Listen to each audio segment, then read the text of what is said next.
Atualização do projeto 100 livros essenciais da literatura brasileira. Olá pessoal, tudo bem? Eu sou a Carmen do blog Que Vi do Mundo e hoje eu venho fazer mais uma atualização dos vários projetos que eu tenho. Dessa vez vou atualizar aquele projeto da revista Bravo, 100 melhores livros, 100 livros essenciais da literatura brasileira. Vou apresentar 3 livros que eu li, os últimos que eu li. Vou deixar aqui embaixo o post do blog em que eu tenho 100 livros relacionados com indicação dos que eu já li, link para resenha em vídeo ou em post, os que eu já tenho, mas ainda não li, e os que eu ainda não tenho, tá? Então lá vocês vão ver tudinho. Começando pelo primeiro livro, O Homem e Sua Hora, do Mário Faustino. Mário Faustino é um autor contemporâneo que morreu muito jovem, morreu acho que com 32 anos, na década de 60 mais ou menos. E ele era um poeta, então ele publicou poesia e ele tinha uma proposta interessante. A proposta dele é assim, inovar a linguagem, fazer experimentos. Ele estava bem naquela vibe de Haroldo de Campos, sabe? Aquela experimentação com linguagem. Não estou dizendo que ele fez poesia concreta, mas ele estava assim, nessa vibe de a poesia propor uma inovação em termos de linguagem. Bem na onda de Ezra Pound. Além de sofrer a influência do Ezra Pound, também do T.S. Eliot. Como o Pound influenciou o Eliot e até corrigiu a obra do Eliot, né, fez uma revisão mesmo, cortar bastante gordura da obra do Eliot, a influência então do Eliot para com o Faustino, a influência assim, indireta do Pound novamente. Então, assim, toda essa questão do que era Carol Pound de fazer experimentos com linguagem, mesclar linguagens, idiomas, alfabetos diferentes, né? Então, assim, causar um estranhamento por meio do som, por meio do significado e às vezes até por meio visual. Por exemplo, se você se depara com ideograma, já tem um estranhamento visual. Por mais que você consiga decifrar o ideograma, tem uma quebrada ali de alfabeto, né? E o Mário Faustino fazia também, propunha experimentos, inclusive com artes plásticas, fazer colagem, essas coisas. Então, aqui, O Homem em Sua Hora é um livro com vários poemas de experimentos, assim, que lembra mesmo um pouco dessa inovação do Pound. O Pound foi um poeta, assim, bem marcante, bem caro a vários outros, eu ia falar vários outros poetas, mas não só poetas, vários outros literatos, né? O Hemingway foi muito influenciado por ele também, e não na poesia, e sim na prosa. Então é uma obra que o valor dela está nessa experimentação de linguagem. Não estou falando que é só isso, mas eu acho que é o principal motivo por ela estar nessa lista. Então quem gosta de poesia, quem gosta de coisas contemporâneas deve gostar dele. O outro que eu li foi João do Rio, Malagueta, Perus e Bacanaço. Aqui a gente tem um escritor, acho que isso aqui é a primeira obra dele, super jovem, ele escreveu 20 e poucos anos, e ele escreveu sobre a periferia de São Paulo, né? E aí fez lembrar um outro que também está nessa relação de 100 livros essenciais da revista Bravo, que é do Alcântara Machado, é Brás, Bexiga e Barra Funda. Até o título lembra, Malagueta, Perus e Bacanaço, outro Brás, Bexiga e Barra Funda.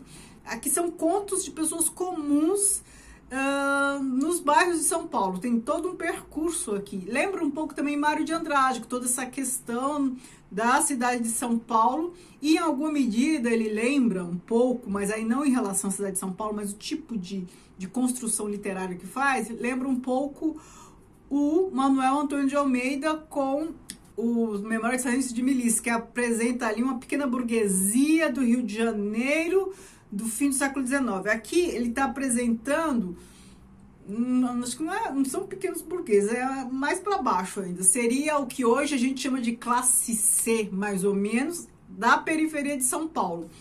Qual é a vantagem também? Sem glamour nenhum, aqui ele usa uma linguagem, ele trabalha a linguagem também, só que não uma perspectiva como do Mário Faustino, que é uma inovação, uma proposição nova ali para experimento de língua e tal. Aqui a linguagem que ele usa, ele quer usar a oralidade, escrever como se fala, o que torna muito mais próxima à história, principalmente porque ele está falando de periferia, de pessoas periféricas na periferia, com uma linguagem escrita que é muito próxima da oralidade. Então, a gente lê e não parece que a gente está lendo uma obra de literatura, parece que a gente está ouvindo as pessoas falarem, parece que está escutando conversa de pessoas que você cruzou na rua, alguma coisa assim.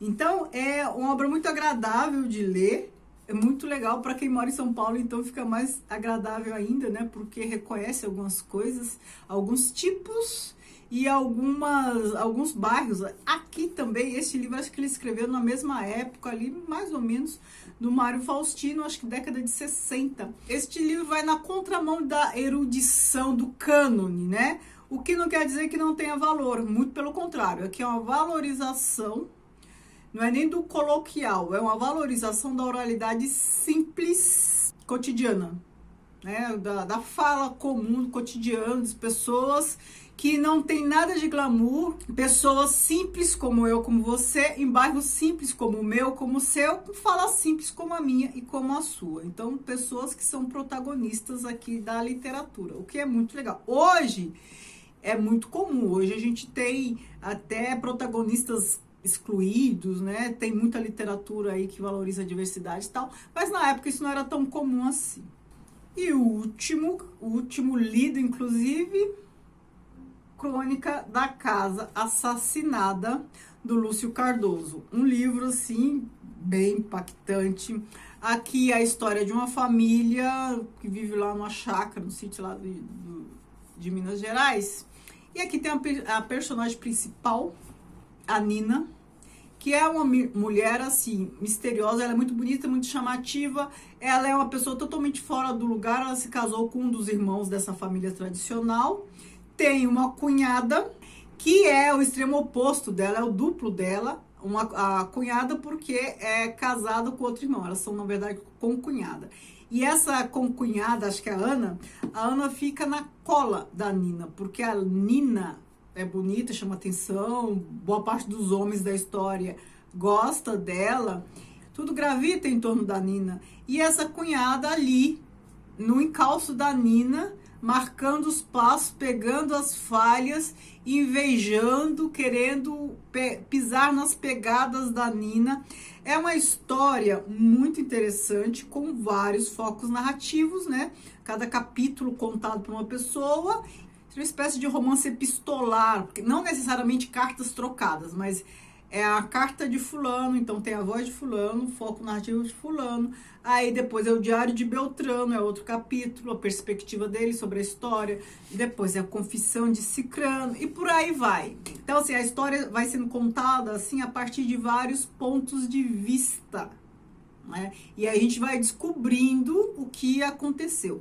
Então, é um tipo de narrativa típica do Faulkner. Lembra aquelas narrativas do Faulkner, principalmente Luz em Agosto, que eu tô lendo agora? A história contada, uma história assim, um emaranhado de coisas, uma história contada por vários personagens, cada um com uma visão ali da coisa. A história gravita entre essas duas personagens principais, essas duas mulheres, e é bem interessante. Faz lembrar também Raduan Nassar, né? Aquelas relações familiares que ele conta muito bem. Fiz um vídeo sobre essa obra, eu vou deixar aqui caso você se interesse. Então aqui temos 3 obras e eu acabei de prestar atenção que para cada um dos autores citados aqui, eu comparei ele com outro ou outros, né? Então, assim, se você não tiver lido nenhum desses 3 autores, porque não são dos mais conhecidos dentre os brasileiros, mas se tiver lido esses outros autores que eu falei, Mário de Andrade, Alcântara Machado, Ezra Pound, C.S. Eliot, Faulkner, você já começa a ter uma noção de como é a literatura, a produção literária desses autores aqui. E é engraçado que aqui é um romance, aqui é poesia, né? A gente tá falando de poemas, aqui são contos, mas um conto assim com fio condutor, né? Então a gente tem 3 gêneros literários aqui diferentes, todos bem interessantes. Me conta aqui se você já leu alguma coisa desses autores ou alguma dessas obras, eu vou adorar saber. Muito obrigada por ter assistido, beijo e tchau, tchau.